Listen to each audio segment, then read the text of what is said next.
Kongamano la leo ni kongamano la vijana. Sisi kama kanisa la Waadventista wa Sabato Forest tumekuwa na nafasi njema ya kulea vijana, tukiamini kijana akilelewa ataleta mustakabali mzuri wa taifa, wa jamii, lakini na kanisa. Kongamano letu la leo linasema ondoka kamuinue kijana. Tumeleta vijana pamoja wa kanisa wa Waadventista wa Sabato na Waadventista wa Sabato hapa jijini Mbeya, kwa maana tu moja. Tunapoenda kufunga mwaka, tuone namna gani ambapo kuna fursa za kuweza kuwanyanyua, lakini fursa za kuweza kuwafanya wajenge mahusiano yaliyo bora, lakini fursa za kuweza kuwafanya wawe na maisha ya kiroho yaliyo bora. Kwa hiyo kwa kweli tunawashukuru, limekuwa ni kongamano jema sana ambalo wakufunzi wengi wameongea na vijana ambao tumezungumza nao leo. Tunapoenda kuanza mwaka mpya, watakuwa wamepata kitu cha kuweza kunyanyuka. Walipoanguka kwenye uchumi, wanyanyuke warudi kwenye fursa. Walipoanguka kwenye maisha yao ya mahusiano, kukata tamaa kimasomo, warudi kwenye njia iliyo salama. Alafu baadaye warudishe tumaini kwa wazazi, kwa taifa letu, lakini kwa jamii inayowazunguka. Mungu aliweka makusudi maalum kwamba unajua katika ndoa ni sehemu ya kuleta burudani. Hata ukichoka, mtu amekuuzi, bosi amekufokea kule kazini, ukirudi nyumbani upate faraja kutoka kwa mama. Mama akupokee vizuri, akupetipeti, akubembeleze na kuondoa mawazo yote yale ambayo ulikuwa nayo. Lakini unakuta tena unafika nyumbani, nje umekwazika, unakuja ndani tena unakwazika. Kwa hiyo hii ni kitu ambacho kiwezekani na sio kizuri kabisa katika swala zima la wanandoa. Hivyo nikipenda kutoa wito kwa wanandoa kwamba wajue, wasomane, lakini pia kuambiana ukweli. Kama kuna uzoefu fulani hivi, basi elezea, kwa mimi uzoefu wangu ni huu na huu, basi jirekebishe. Ningetolea mfano, kuna jamaa moja alileta kesi kwangu kwamba mke wake anarudi nyumbani, mwanamke analalamika kwamba mume wake anarudi nyumbani saa 8 usiku. Baada ya kuongea na yule mwanaume akasema anakuwa kuangalia mpira. Lakini makosa aliyoyafanya alipomuoa tu, ingebidi siku hiyo alipomuoa, siku ya kwanza ya harusi, angetakiwa aende kwenye mpira, arudi saa 8 usiku. Mke wake asingelalamika, angejua tabia ya mume wangu ndio hii. Lakini amekaa naye mwaka mzima ndio aanza kutoka usiku. Hiyo sio nzuri. Baada ya kuelekeza, nikamshauri mwanamke pia aanze kuongozana na bwana yake kwenda kwenye mpira. Kwa hiyo yule mwanaume aliona kama vile anamtesa mke wake, basi akaacha kuangalia ile mpira usiku wa manane. Kwa hiyo ni vitu vya namna hiyo, kuvumiliana na kusomana na kujengana jinsi gani ya kuweza kufanya baba mzazi baba.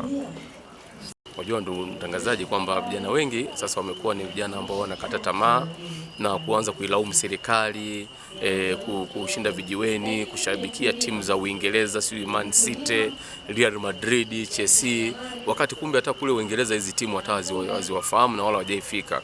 Watu mpaka wanapoteza maisha, wanajiua kwa sababu ya timu yangu imefungwa, timu yangu ya Arsenal, wakati hata wale Arsenal hawakufahamu. Kwa hiyo nikipenda kwa sasa kuwatoa vijana kwenye huko walikofikia na kuwapeleka katika kufocus katika maisha, wapambane na kutafuta maisha, kujua jinsi gani ambavyo wanatakiwa kufanya. Na hii itapelekea tu endapo wale vijana watajituma na kuwa na malengo kwa mwaka mzima, afanye nini, mwaka usipite bila kujua kile ulichokipanga, je, kimefanikiwa? Na kama kijafanikiwa, unafanyaje kuweza kuhakikisha kimefanikiwa?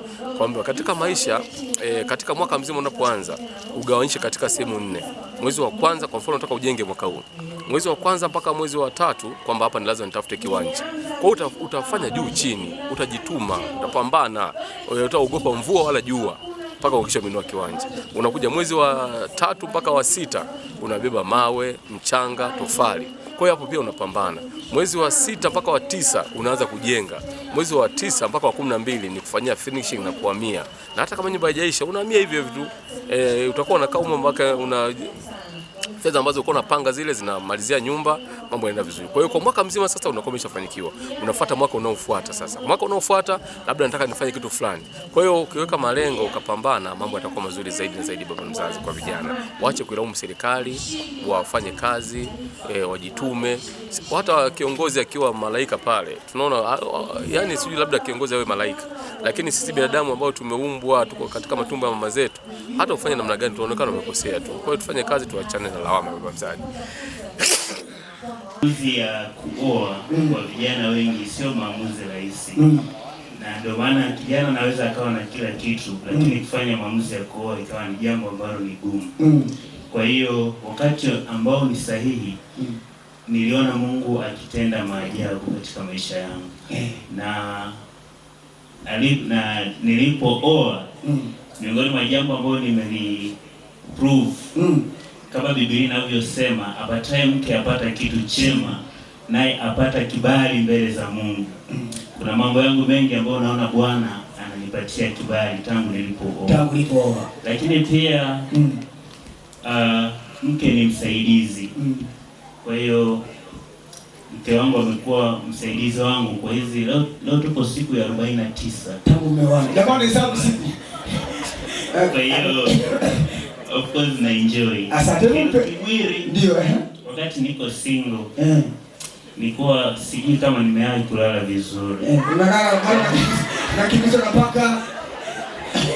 Sasa nalala. Unatulia.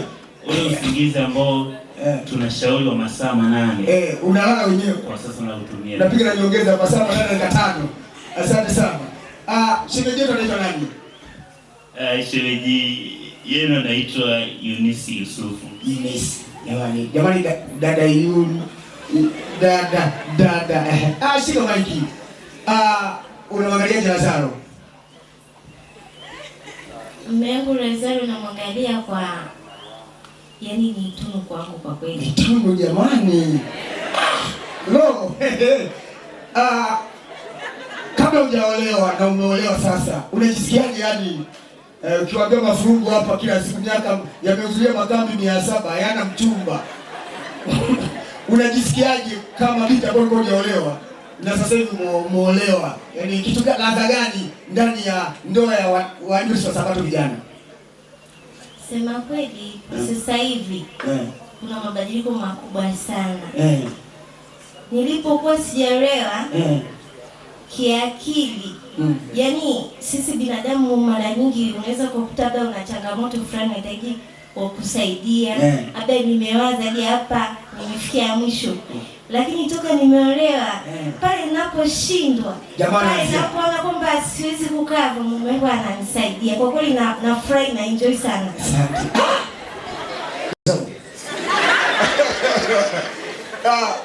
Tangu umeoa nimekuona kwanza sio yani ulikuwa mstaarabu kweli kweli, lakini sasa hivi ulikuwa yani mstaarabu sana.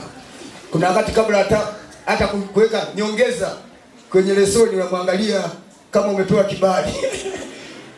Sije ukajikuta umekata waya. Ni kitu gani cha ziada ambacho umekipata kabla hujaoa na sasa hivi umeoa? Hasa kama kijana wa Adventista Sabato. Kuogeshwa.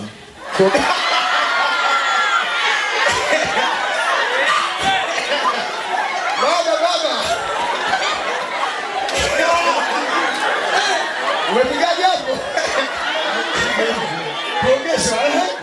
Kingine baba. Na katika swala la kuogeshwa, awali kabla ya kuoa, nilikuwa natumia sabuni za vipande. Allah.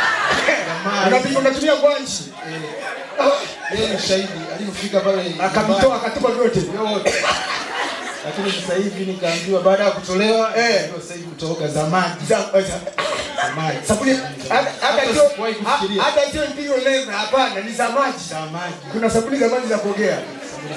Mwadventista huyu ndio kitu cha kwanza kabisa ambacho cha tofauti ulichokiona kipata baada. Ulikuwa unaoga tu kama paka tu ameona maji. Siku tatu. Kwenye chakula maana nilikuwa naona tu mara leo kwa nani kwenye chakula. Kwenye chakula ni kwamba sasa hivi unalazimishwa kula. Unalazimishwa kula. Baba kama mtoto. Naona vunga sitaki. Bembeleze zaidi. Ili upate attention. Asante sana. Na kitu kingine nilichokipata cha tofauti baada ya ndoa nilichogundua ni kwamba kinacholeta joto wakati wa kuoa sio blanketi tu. Allo. Kwa sababu akazana mablanketi tu. Ukapiga blanketi na bado ukapata kabisa. Allo. Au unaweza kujifunika tu shuka na joto ukalipata. Na joto ukalipata. Kitu ambacho kwa hiyo sasa hivi joto unalipata kabla blanketi baba. Bila blanketi. Hata hapa nilipo tu. Unapata kipoto baba. Mimi napiga baridi hapa. Wewe joto pole sana. Pole. Upeani bwana. Upeani. Habari za leo ni. Muangalie mume wako bwana. Mume wako amegrow. Amegrow. Kitu cha special sana kama binti ambaye umeolewa na unatamani yani kama kuna dada huko anachelewesha jibu la mtu aseme leo nimekubali haraka tu. ladha gani ambayo unaipata kama binti ambaye umeolewa tena Mwadventista wa Sabato? Kwangu huwa nafurahi sana nikiwa namuona mume wangu muda wote na kuwa naye karibu. Hiyo ni ladha tofauti. Yaani uko naye karibu. Pale muda wote yuko baba. Na kweli kama hujaolewa utampata wapi? Paka kwenye simu. Nimekumisi leo. Jamaa anasema mimi natafuta hela. Haipatikani. Lakini ukiolewa lipo muda wote. Kingine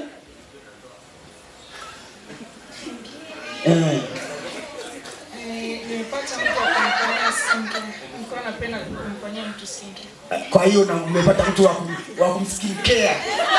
Bwana wewe. Hatari. Wakati fulani tunafikiri kwamba ndoa za Waadventista wa Sabato zimejaa huzuni sana. Na unajua vitu vingi ambavyo tunaona kama ni ndio ladha ya maisha, tunaviona kama ni vya dunia sana.